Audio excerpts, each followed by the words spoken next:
السلام علیکم جی، میں ہوں ضیاء بلوچ۔ سامعین، حالیہ کچھ عرصے میں پہلی مرتبہ آپ کو نہ صرف امید افزا تجزیہ دینے کے لیے جا رہا ہوں، بلکہ میرے پاس ایسی خبریں بھی ہیں کہ جن سے امید کی روشنی پھوٹتی نظر آ رہی ہے۔ اس کی وجہ یہ ہے کہ حالیہ جو عرصہ گزرا، خاص طور پر جو الیکشن ہوا، اس کا بھاری مینڈیٹ تھا، عوامی خواہشات تھیں، عوامی سوچ تھی۔ لگتا ایسے تھا کہ ملک کو ان عوامی خواہشات کے خلاف چلانے کی کوشش کی جا رہی ہے۔ یہی وجہ تھی کہ ایک فرسٹریشن سی شروع ہو رہی تھی اور لوگوں میں پہلی مرتبہ کچھ بغاوت کے آثار نظر آ رہے تھے۔ اس بغاوت کے حوالے سے بھی میں ایک آپ کو خاص طور پر ویڈیو بھی میں آپ کو دکھاؤں گا کہ اس میں لوگ کس انداز میں سوچنا شروع ہو گئے ہیں۔ تو میں یہاں یہ بات کہنا چاہوں گا کہ مجھے تو خاص طور پر جب بھی کبھی مایوسی آتی ہے ملک کے حالات سے، مجھے کوئی چیز امید دلاتی ہے تو وہ عدالتیں ہی ہیں، وہ نظام انصاف ہی ہے۔ اس پر میں داد دینا چاہوں گا جناب عمران خان صاحب کو کہ آج سے 28 سال پہلے جب عمران خان نے سوچا کہ پاکستان کا بنیادی مسئلہ کیا ہے، پاکستان کو کس طرح ٹھیک کیا جا سکتا ہے، تو اس نے اپنی جو تحریک کا نام رکھا تھا وہ تحریک انصاف تھا۔ اور اب بھی جناب نظام عدل سے ہی ایک جج صاحب کی اتنی اسٹرانگ قسم کی آواز آئی ہے، شاندار قسم کی آواز آئی ہے کہ اس سے پھر امیدیں پیدا ہونے لگی ہیں۔ یہ جناب آواز ہے اسلام آباد ہائی کورٹ کے جسٹس سردار اعجاز اسحاق کی۔ یہ نہیں ہے کہ انہوں نے کوئی اتھل پتھل کر کے رکھ دی ہے، کوئی بڑا فیصلہ دے دیا ہے، لیکن انہوں نے جو گفتگو کی ہے وہ بالکل عوام کی سوچ کی عکاسی کرتی ہے۔ اور ایسی بات جب عدلیہ سے آئے تو پھر لوگوں کو واقعی ان سے امید پیدا ہو جاتی ہے۔ یہ معاملہ کیا تھا، اس حوالے سے میں ایک ویلاگ بھی کر چکا ہوں کہ اڈیالہ جیل کے سپرنٹینڈنٹ کو بلایا گیا اور اسے کہا گیا جی کہ آپ آن لائن ملاقات کرا دیں عمران خان کی۔ اس نے کہا جی میں نہیں کرا سکتا، ہمارے پاس تو جناب وہ رولز ہی نہیں ہے، قانون میں بھی نہیں۔ اسے بتایا کہ 1978 کا رولز بھائی پرانے تھے، اس وقت ویڈیو لنک نہیں تھا اور اب آپ کرا دو۔ اس نے کہا جی میں نہیں کرا سکتا، مطلب اس نے ٹوٹلی انکار کر دیا۔ ایسے میں جناب جسٹس سردار اعجاز اسحاق صاحب کے ریمارک سے کہ یہ لوگ بھی بیچارے مجبور ہیں اور ہم جو کر رہے ہیں وہ بھی ڈرامہ کر رہے ہیں۔ ان کا کہنا یہ تھا کہ ان کے پاس جو ایک طرف ہمارے احکامات ہوتے ہیں، یہ شیر افضل سے خاص طور پر ان کا جو مکالمہ تھا، ایک طرف ہمارے عدالتی احکامات ہوتے ہیں، وہ کاغذ ہوتا ہے، اور دوسری طرف ان کے سر پر بندوق ہوتی ہے۔ یہ میں نہیں کہہ رہا، جسٹس سردار اعجاز اسحاق کہہ رہے ہیں۔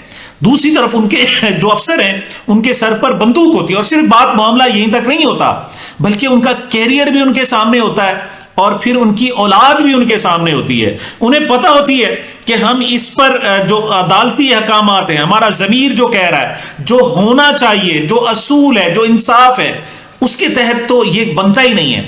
لیکن ان میں جناب انہیں اپنا ضمیر تو زندہ ہوتا ہوا نظر آتا ہے، لیکن انہیں پتا ہے کہ انہیں نوکری سے نکال دیا جائے گا، ان کا کیریئر ختم ہو جائے گا، ان کے بچوں پر آزمائش آ جائے گی۔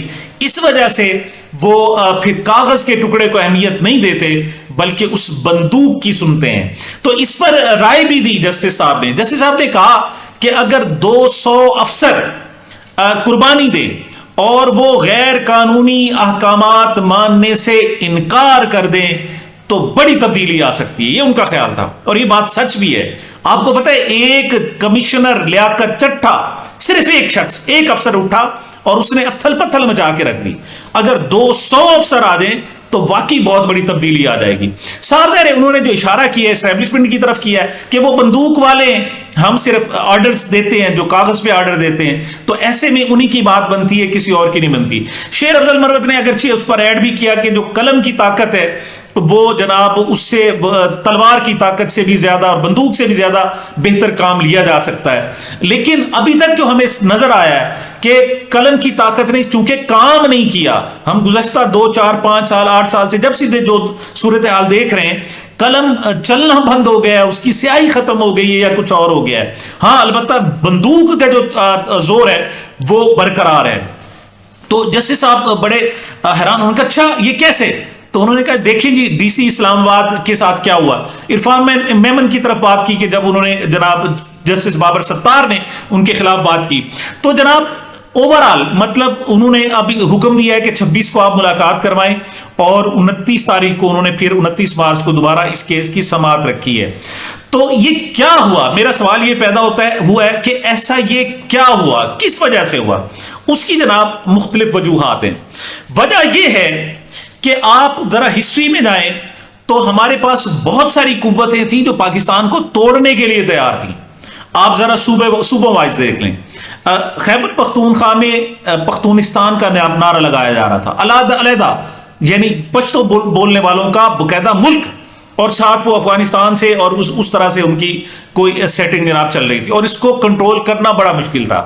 دوسری طرف دیکھیں تو میں کہوں گا کہ سندھ میں سندھو دیش کی باتیں ہو رہی تھی اور ان کو انڈیا سے باقاعدہ سپورٹ کیا جا رہا تھا، اور وہاں بھی ان تینوں صوبوں میں اور بلوچستان میں وہاں اب بھی یہ چل رہا ہے. تو سندھ میں پیپلز پارٹی کو کریڈٹ دوں گا کہ ان کو چونکہ آپ مین سٹریم میں لائے اور آ کر آپ نے ان کو حکومت دی، تو وہاں سندھو دیش کی کم از کم باتیں ختم ہو گئی، اب تقریباً ایلیمینیٹ ہو گیا.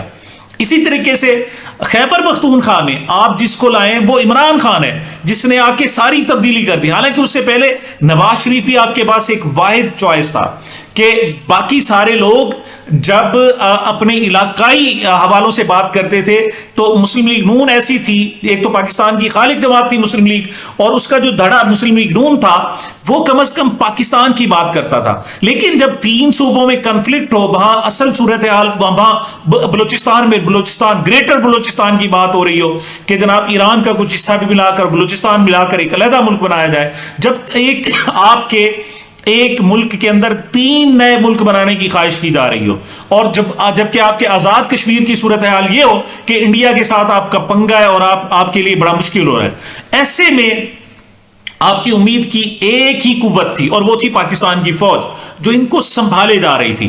2 سالوں میں گڑبڑ کیا ہوئی، یا 3 سالوں میں 4 سالوں میں گڑبڑ کیا ہوئی کہ اپنے صرف سیاسی مفادات کے لیے، اپنے پسند ناپسند لوگوں کو لانے کے لیے وہ پاکستان کو جو سنبھالنے والی قوت تھی وہ خود متنازع ہوتی جا رہی ہے، یا اس کو متنازع کرنے کی کوشش کی جا رہی ہے کم از کم.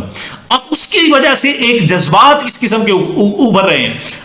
لیکن میں سمجھتا ہوں کہ مسلم لیگ نون نے بھی کیا ہوگا، لیکن مسلم لیگ نون کی لیڈرشپ نے پاکستان کو جو سنبھالنا تو سنبھالا، لیکن خاص طور پر اپنی معیشت کو خاص طور پر سنبھالا، اور بڑے بڑے محلات، بڑے بڑے کمرشل سینٹر، بڑے بڑے ٹاورز جو ہے انہوں نے بیرون ملک، اور خود وہ شفٹ ہو گئے.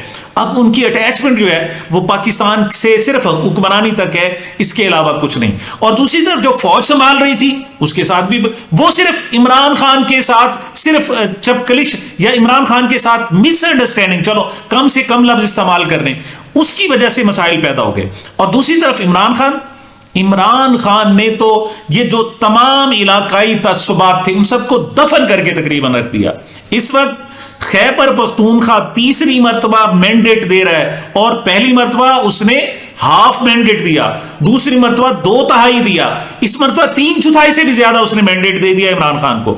اور اگر کوئی پشتون ہے وہ عمران خان کے ساتھ ہے، پی ٹی آئی کے ساتھ، بلوچ ہے پی ٹی آئی کے ساتھ، سندھی ہے پی ٹی آئی کے ساتھ، پنجاب ہے جسے غاصب کہا جاتا تھا یہ صوبہ، وہ بھی پی ٹی آئی کے ساتھ عمران خان کے ساتھ کھڑا ہے. میں حیران ہوں، میں بار بار سوچتا ہوں، میں کہتا ہوں کہ شاید ہم چلو فرض کرتے ہیں کہ ہم غلط ڈائریکشن میں جا رہے ہیں. ہم جو کہتے ہیں کہ عمران خان صاحب کو جگہ دی جانی چاہیے، ہو سکتا ہے عمران خان نے کوئی بہت بڑی غلطی کر دی ہے، بھائی وہ غلطی ہمیں بتائی تو جائے کہ اس وجہ سے ہم اس کو سائڈ پر کارنر کر رہے ہیں، اس وجہ سے جمہوریت کو داؤ پر لگا رہے ہیں، اس وجہ سے ہم پاکستان کو داؤ پر لگا رہے ہیں. اس کی کم از کم وجہ تو بتائی جانی چاہیے جس سے ہمیں سمجھ آئے کہ یہ معاملہ ہے. لیکن اب جناب حالات تبدیل ہو رہے ہیں. ایک بات میں اور آپ کو بتاؤں کہ لوگ اب کس انداز میں سوچنا شروع ہو گئے. یہ ذرا ایک مراد سعید کی تحفظ کے لیے ایک ریلی نکالی جا رہی ہے، اور باجوڑ میں اور خاص طور پر سبات میں مراد سعید کے حوالے سے اور پاکستان کے حوالے سے کس انداز میں بات کی جا رہی ہے، ذرا ملاحظہ فرمائیں. مقتدر حلقوں کو یہی بات بتانا چاہتا ہوں، ادھر بھی ہوگا اس کے انکار، ادھر بھی ہوں گے. میرا یہ بات ابھی میڈیا کی وساطت سے اور جو ان کی ادھر بندے ہیں ہم اس کو اردو میں یہی بات بتانا چاہتے ہیں کہ خدا کے لیے اور یہ ڈرامے بند کرو یہ ڈرامے اور نہیں چلے گا، یہ ڈرامے اور نہیں چلے گا۔ مراد سعید کو تحفظ دو، مراد سعید کو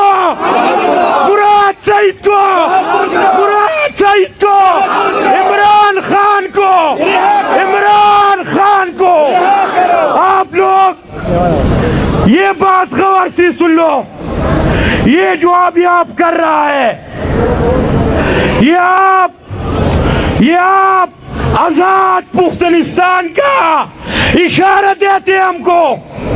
ایسا نہ ہو کہ ہم آزاد پختونستان کا نعرہ لگائے کہ ہم کو آزاد پختونستان دے دو۔ مقتدر حلقوں کو یہ بات غور سے سن لو،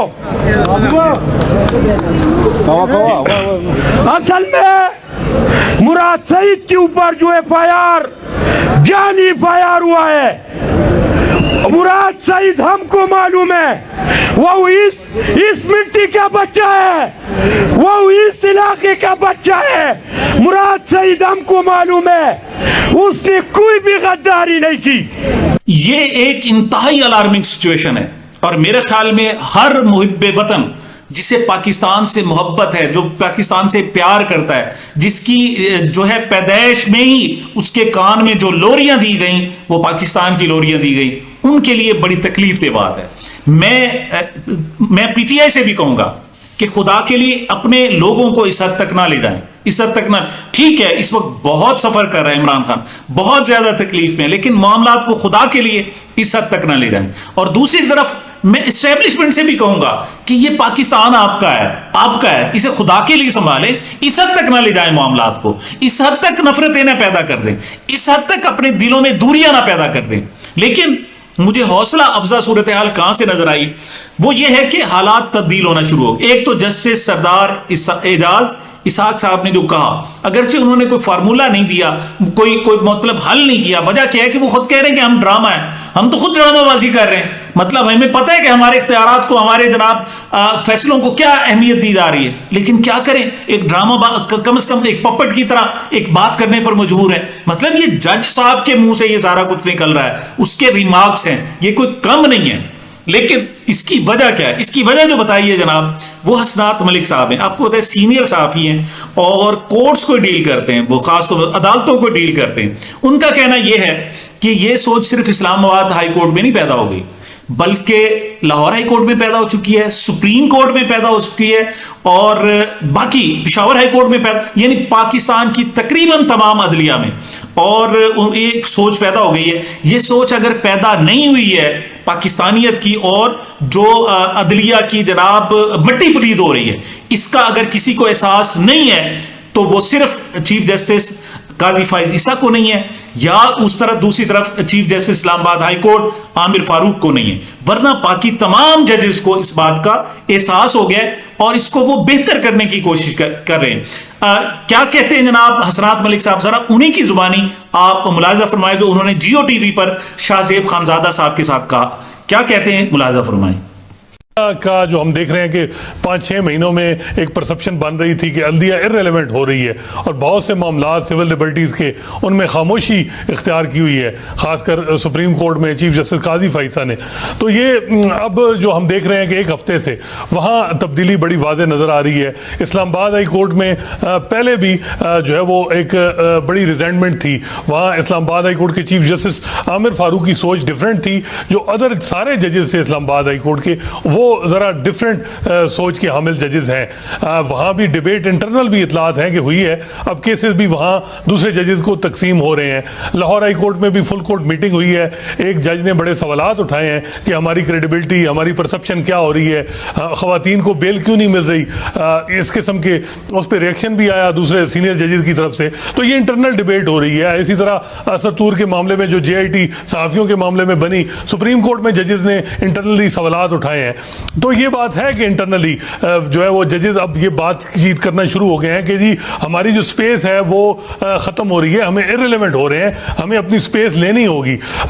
لیکن جو ایک ساخت ہے عدلیہ میں, وہاں چیف جسٹس بڑا میٹر کرتے ہیں, چاہے وہ چیف جسٹس قاضی فائزہ ہوں یا جسٹس جو ہیں وہ عامر فاروق ہوں, کیونکہ یہ دونوں جو ہائی کورٹ اور سپریم کورٹ ہیں یہ سب سے امپورٹنٹ ہیں پولیٹیکل کیسز میں.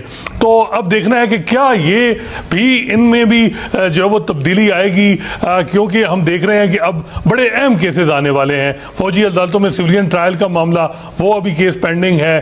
اس کے علاوہ ریگنگ کے معاملے میں پی ٹی آئی نے پٹیشن دائر کی ہے. ریزرو سیٹ پہ بھی اطلاعات یہ ہیں کہ پی ٹی آئی جو ہے وہ پشاور ہائی کورٹ کے فیصلے کو سپریم کورٹ میں چیلنج کرنے جا رہی ہے. تو یہ چیزیں ہیں. لیکن ایک چیز یہ بھی ہو رہی ہے, بہت سے سیاسی وکلاء سے, مختلف لوگوں سے بات ہو رہی ہے, وہ یہ کہہ رہے ہیں کہ اب اسٹیٹ اتھارٹیز کی طرف سے بھی اس طرح کا جو ہے وہ عدالتوں پہ نہیں ہے کہ وہ کہ جی وہ اس جو ہے وہ تیزی سے جس طریقے سے وہ اپنے کیسز کو پرسو کرے. وہاں بھی جو ہے وہ اب اطلاعات یہ ہیں کہ وہ اس طرح جو ہے وہ دلجمی سے نہیں چیزیں کر رہے ہیں. اور جی آپ نے حسنات ملک کی زبانی سنا کہ نہ صرف عدالتیں کہہ رہی ہیں بلکہ دوسری طرف اسٹیبلشمنٹ نے جو ڈنڈا اٹھایا تھا, کلاڑا اٹھایا تھا, شاید انہیں بھی احساس ہو گیا ہے کہ اس طرح نہ کرو. اب انہوں نے بھی اس زور کا ظلم کرنا بند کر دیا یا کم از کم کر دیا ہے. اور میرا اپنا بھی خیال یہ ہے کہ شاید وہاں سے کچھ تھوڑی سی سوچ میں تھوڑی سی ایسے تبدیلی آئی ہے جس سے ہماری عدالتوں میں بھی ایک تھوڑی سی انگڑائی لی ہے, کروٹ لی ہے, آوازیں آنے لگی ہیں, بات کرنے لگی ہے. ورنہ تو پھر جسٹس سردار اعجاز صاحب کو تو کل ان کے خلاف ریفرنس آنا چاہیے, پھر صاحب ان کو فارغ کر دینا چاہیے. بہرحال یہ ایسا ہو بھی سکتا ہے, یہ تو میں صرف بات کر رہا ہوں, لیکن ایسا ہو بھی سکتا ہے. لیکن میرا خیال یہ ہے کہ جب تک ہماری عدلیہ کھڑی نہیں ہوگی, عدلیہ واحد امید ہے, عدلیہ سے لوگوں صرف امید ہو کہ وہ سچ صرف 25-50% سچ کو قبول کریں گے, تو آپ دیکھیں لوگ کھڑے کیسے ہوتے ہیں. لوگوں کو عدلیہ پر اعتماد ختم ہو گیا ہے, جس کی وجہ سے لوگ کھڑے نہیں ہو رہے اپنے حق کے لیے, پاکستان کے لیے, اور پاکستانیت معدوم ہوتی جا رہی ہے. تو میں سمجھتا ہوں کہ یہ عدلیہ کی کلیکٹیو ذمہ داری ہے, اور ساتھ اسٹیبلشمنٹ کو بھی چاہیے کہ بہت ہو گیا, اب خدا کے لیے واپس آئیں, ملک کو ٹھیک کریں, آپ حالات تبدیل کریں. عمران خان کو نہیں دیتے حکومت نہ دیں, لیکن پبلک جس کو کہتی ہے اس کو لازمی آپ حکومت دیں.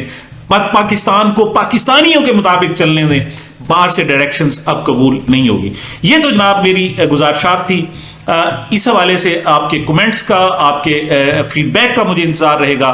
مجھے میرے چینل کو اپنی محبتوں اور دعاؤں میں یاد رکھیے گا. ملتے ہیں چھوٹے سے وقفے کے بعد.